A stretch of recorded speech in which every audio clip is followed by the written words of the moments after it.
Hey everybody, and welcome back to Ducks and Download. So of course we have the Mandalorian Season 3 trailer, and we had to do a reaction with you all. You've already watched it, but this will be more of a breakdown, so there will be pausing, and there will be a lot more talking. So let's get on target.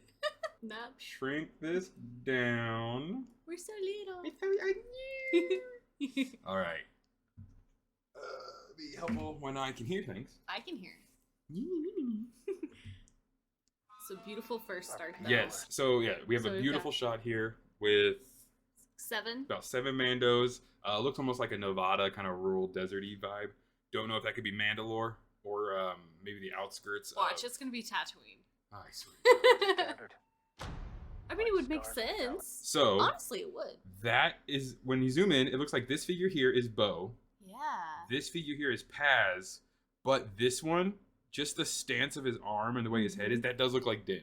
Yeah. So I think they honestly might end up working together. I don't think we're going to get this big fight between Bo-Katan and Din that we all thought we were. I think it's going to be Din learning from Bo. Like, Bo's going to realize that she can't be a leader. She's been given the opportunity to have the Darksaber how many times, and it's just gone. She's not meant to be Mandalore. She can be a, like, back figure. Yeah, and an amazing teacher of Mandalorian customs and things. Because the Mandalorian sector is huge. Yeah. The Mandalorian system has thousands of planets within it. And a lot of them are surrounded by nebula. So you need someone who knows the system. But yeah, the rocky stuff kind of definitely looks... All right. So we immediately have some Mando chest pounding. A lot of people are talking about how, like, this guy right here, a lot of the Mandalorian cosplayers are trying to figure out if this is hard armor or soft armor. We got a lot of discolored or differently colored Mandos. Well, yeah, I'm really enjoying. It's all pieced together. But yes, but it's also like a clan thing, I would think, because like all of them, if you look, most of them have a green face and then red somewhere else on the helmet. Yeah. And then their body is very different. This guy back here is kind of like a blackish. Yeah, with from what we can see, it's almost blue and gold. Yeah. He's a pallbearer. He had he had a staff with like a flag on it. Oh yeah, he could be a flag bearer.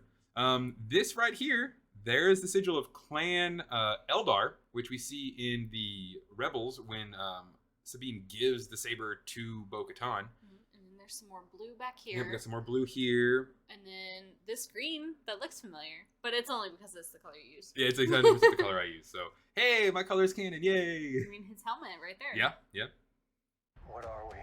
I like this different rangefinder looking thing here. There's actually, I'll have to show you. I didn't catch this till I saw someone else mention it. One of them has a broken rangefinder. Ooh. Like, I don't even know what this is back here. Like a little... Comms? Probably some type of comms situation. What do we stand for? And then, you know, more of the...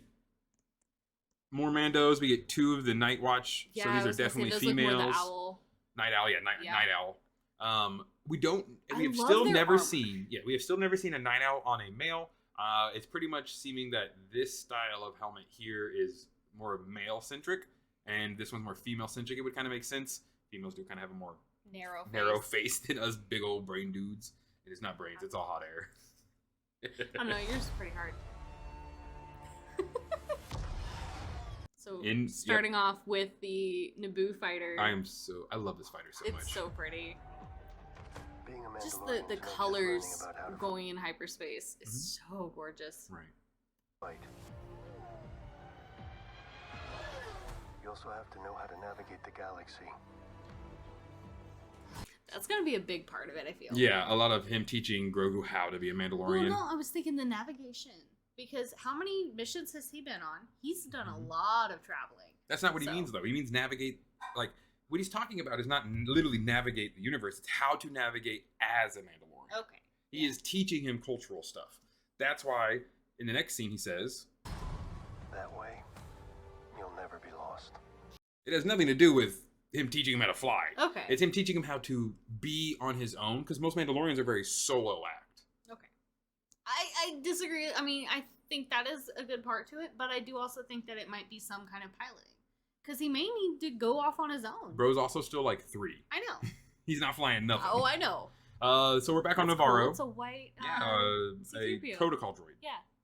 But yeah, we're back on Navarro, and it has been cleaned up. We're seeing trees. We're seeing color. It looks amazing. But you can tell it's all being built. Yes. Quacking monkey lizard, because why not?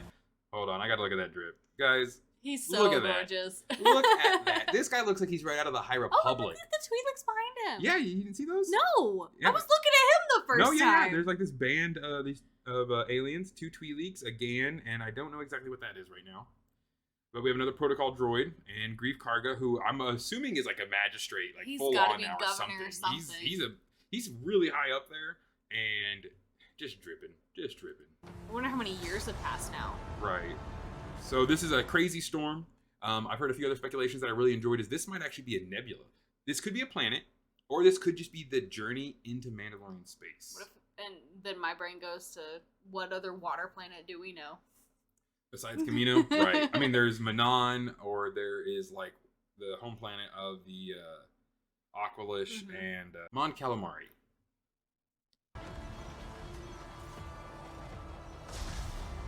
It gave more atmosphere.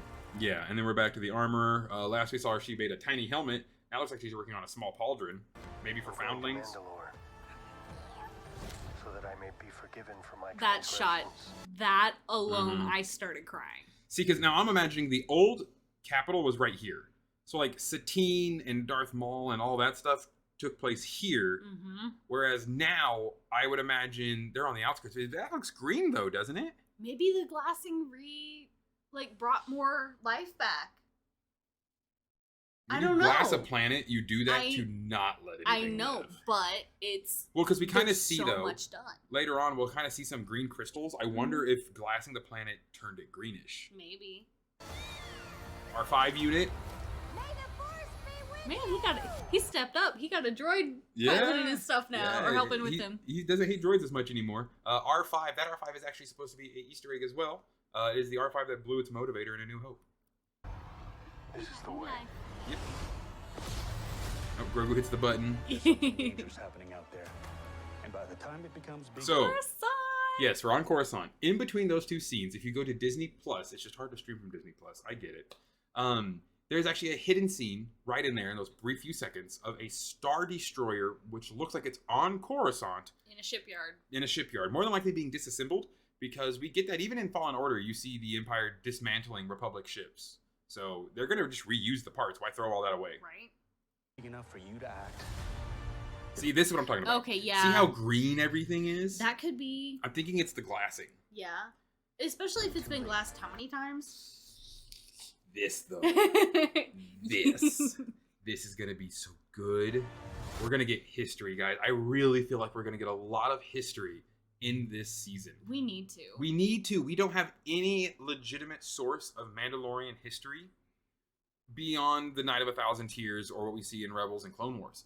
We don't know about the origin of their species. We don't know why there aren't aliens, because in everything expanded universe, the Mandalorians are not just human. So I don't know if this is because of just how you paused it, but that little part right there. That's always been there. So I don't know if it's warped, because you don't see it as much over here. And you can tell by looking at these that these have been warped, obviously. Like this one's a little bit pushed in more than this one is. Yeah. So that could be warping, or it could have been a different style of helmet. Because it belonged to an alien. That's your theory. That is my theory. That it belonged to an alien. So we've already seen the reflection in his eyes.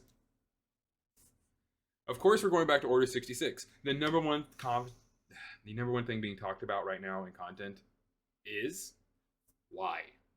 We know what happened. But why? Who saved Grogu? Or who was trying to get him, and what was going on with all this? I'm assuming what was his part in the Coruscant? Yes, unless in the plans. Yeah. Unless they took the lightsaber blade out. They probably did. Specifically to hide it.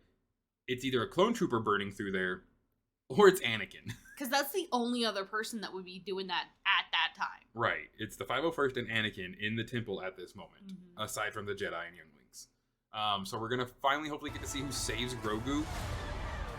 Oh, this one. This is one that a lot of people are missing out on. I've had a few people actually talk about it, but we're getting TIE interceptors chasing down a Mandalorian heavy assault class ship. Where did that come from? Who's piloting it? What is going on here? Hang on, kid. From that scene alone, that makes me think that Din is doing it. Yeah, but they're really good at misleading you on purpose. I know, that's the but whole that's point. the They just thing. showed you a cockpit. That's it. I know. And it looks like his in one cockpit. That's the problem. Yeah, but if you go back to it, It's a super quick scene. Yeah. Hang on, kid. It's the water, and it's got the rocks that he just passed in. Yes, because he could save the person who's being chased. Yeah. He could get involved randomly. This is still his N1 starfighter. That is the cockpit of an N1 starfighter. Because it doesn't have the bars going through the windows that the Mandalorian one does. True. Maybe Grogu's flying it. He is 3 years old. He's 50 something. That doesn't, not in his race. All right, so this time we're getting a lot of Mandos fighting. There's Bo. That looks like Bo. It's all blue though. There's no white on the face. And we have dead Mandos. Yeah. So is this a fight? A lot of people are assuming this might actually be the fight of Paz and the Armorer going up against maybe Bo and Din, or I feel like this is going to be maybe a little Mando on Mando in this one, because that's a big part of their culture, is constantly killing each other. This looks like Navarro again too. It does look like Navarro, yes. Because all the clone trooper not. or the okay. But you know what she has? Loincloth. First post-imperial loincloth. There we go. But yeah, all the trooper helmets that are melted into. Oh, I didn't even notice that. There we have it looks like a shrine. Stormtrooper here, stormtrooper there, maybe like a death trooper here from that nice narrow and the little circles here. That's really cool. So a memorial to all the defeated Empire on Navarro. That's so cool. Now that one I really liked. I really enjoyed this dude's vibe because he is also wearing. Oh man, such a quick little second there. All right, I gotta like turn down the speed or something. Settings. Playback speed. Playback speed.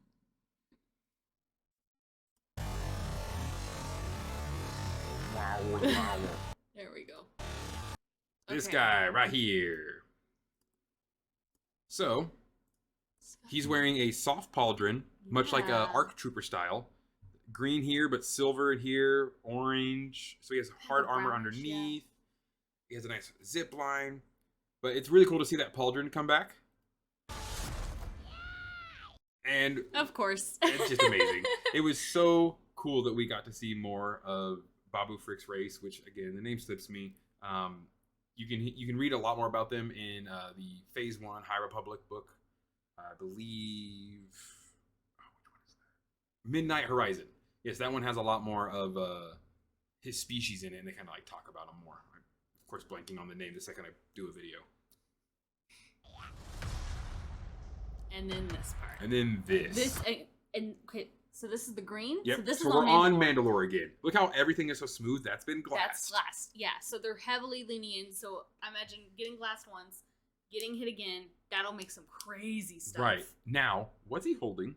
That's what I was saying. It's green. It glows green. His eyes glow green. Maybe it's part of the glassing. Maybe it's part of the glassing.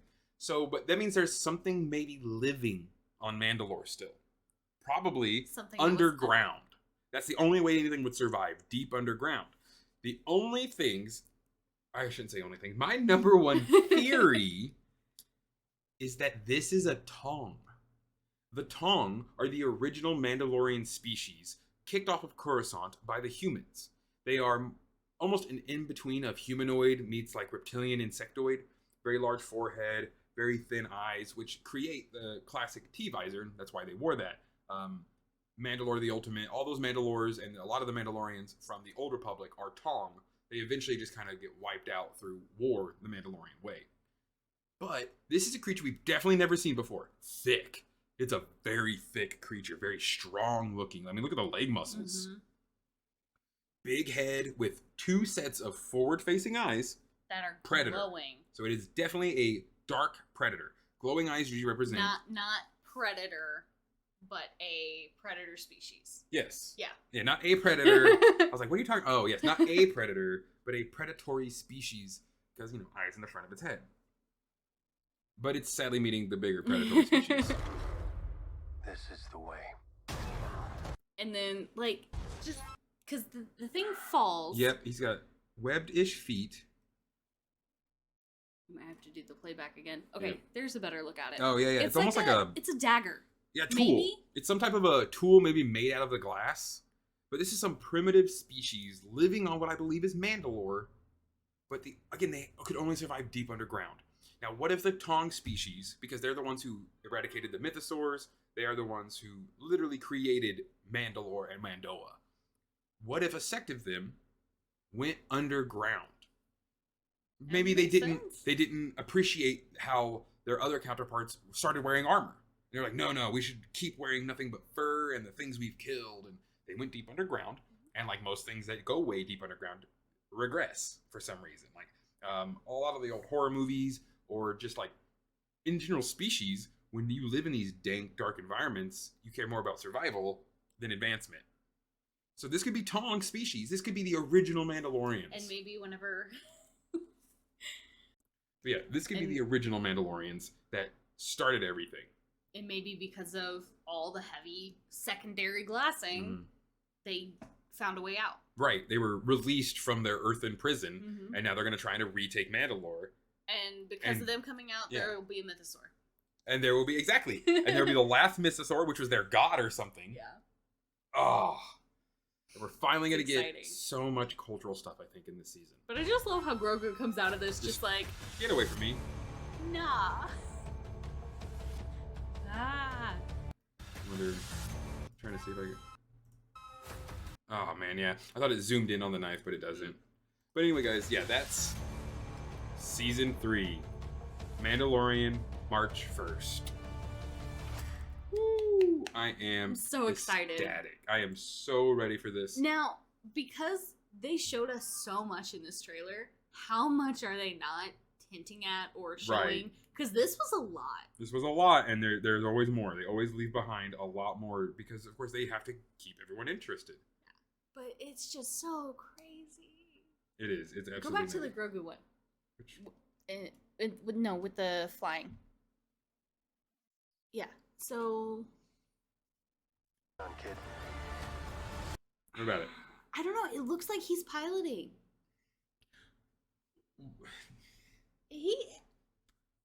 Go back. It does not look like he's on a lap. Yeah, that's not armor right there.